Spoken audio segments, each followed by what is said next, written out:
All right, folks, today we're going to be taking a quick look at this 2023 Kia Nero EX.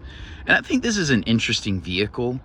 I think it's a nice looking vehicle. The front end looks a little bit odd to me, but I like the overall design and shape of this vehicle. On the surface, it looks like it's something that would compete, honestly, with the Subaru. I really don't know that I trust Kia to compete with the Subaru. It's not a bad looking vehicle. I like the headlights. I like the DRLs here. The front end looks clean. It's just the headlights are kind of on the outer edges of the front end of the vehicle. Kind of bug-eyed looking a little bit, but I'm not mad at it. I like the turn signal accent right there. That's nice, even though I don't know how functional that is. These wheels are interesting. They go with the vehicle, but they're not my favorite. I like that they're not like massive rims. These look to be 16s, and they are. So you won't have to spend a ton on tires, and also your paint will be protected with this. You do have cladding here, but then right here, you know, you have opportunities for paint to be chipped, but there is some texturing on the bottom of that. I do like that you have keyless entry. I like this matte textured finish here. This is so nice because on the glossy texture, it kind of like cracks in some vehicles and it scratches very, very easily. And I love the roof rack.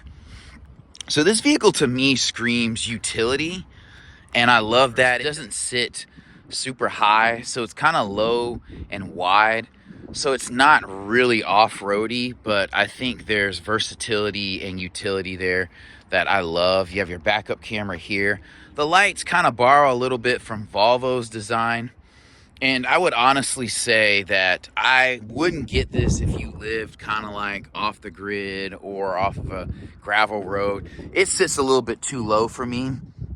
Definitely a crossover. You have a tailpipe on the bottom there. It's not exposed, but I mean, this vehicle has a relatively small 1.6 liter engine. I could see how this would be kind of better than a Kia Soul. I don't think it replaces a Soul, but I think this would be a better option, a better direction for Kia. The Soul is a great compact vehicle, but I think a lot of people kind of missed on it just because it was probably for a younger crowd, whereas this one, you could have a young person, old person, family, not family. But anyway, you do have space down here. It looks like there's a compressor and some kind of fix-a-flat stuff. I like that the floor is flat. It's not the lowest floor, but if you fold the seats down, which is easy to do with these guys, you'll have some great utility. The hatch opens up very tall. It's not automatic, but that's okay. It's a wider opening, so great utility here. And honestly, on this vehicle, I would say have measured expectations. It's not a luxury vehicle, and it's not a Subaru or a Volvo. I think Subaru makes more premium vehicles, where this is more of a mainstream vehicle. And especially if you're into Hyundai, Kia, this is something like it's definitely worth a look. You have hard touch all here. You have this kind of rubberized plastic padded situation there. This is not an automatic window, but still the door opens wide, getting in and out. Like as a four-seater, I see no issues with this vehicle. This is a 2023, so you have to have vents back here. You even have USB-C charge ports on either side. Dope touch. I love the hard back. You know, these matte pockets are interesting. There's something in here that prevents that one from closing. It's not broken. But yeah, I think this is probably going to compete with like the HRV a little bit. I'm not mad at the faux leather with the fabric inlay. That's a nice touch. I really like the design of these seats. Kia, Hyundai do a good job with their interiors up front. They look good, especially in the cockpit. That's, you know, a clean design. I like the layout there. We'll take a look at that in a second. You do have an LED light here. I like that it's a softer color. It's not as harsh. And this roof is concave. It gives you a good amount of headroom. So I'm not struggling for headroom, even though this is a smaller crossover vehicle. You know, it knows its purpose, and this headliner feels pretty good. So let's take a look at the front. Actually, let's see. The doors close very solidly on this vehicle. Like initially, it does feel good. You know, this feels about like the same quality as a Nissan Altima, honestly.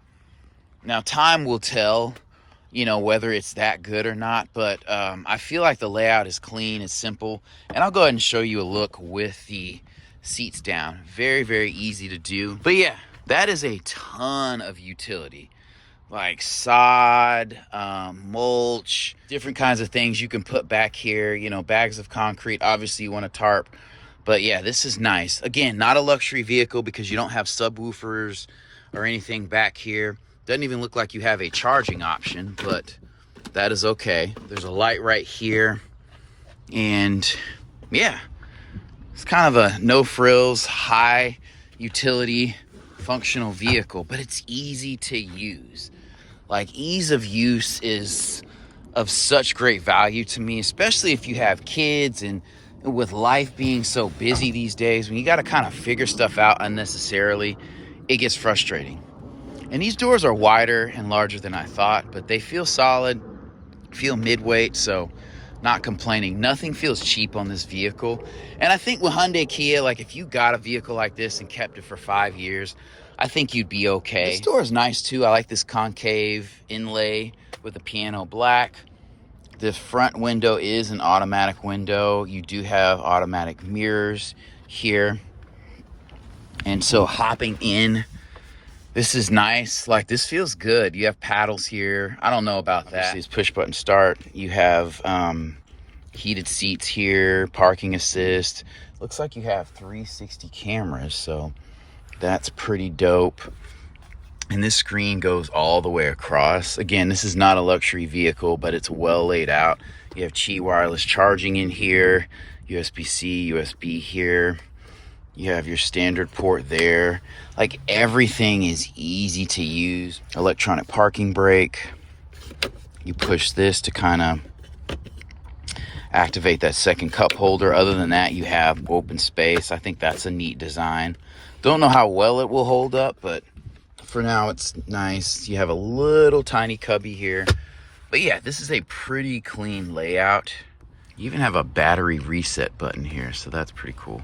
All right, so this is a 1.6 liter 4-cylinder with a electric motor. It's a hybrid vehicle. It's 139 horsepower, and then about 195 pound-feet of torque. So it is a torqueier engine, and I think you get like 53 in the city, 54 on the highway.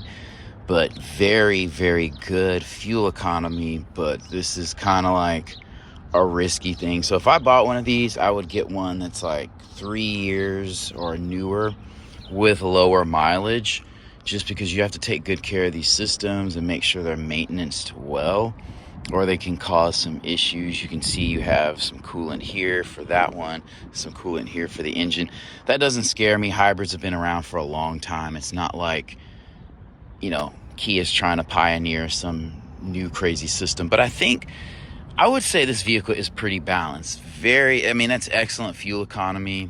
Then you have struts, push button start, a lot of safety systems, and a lot of things that are will enhance your driving experience, but not necessarily luxurious, like leather, cooled seats, that kind of thing. So this is an interesting option for Kia.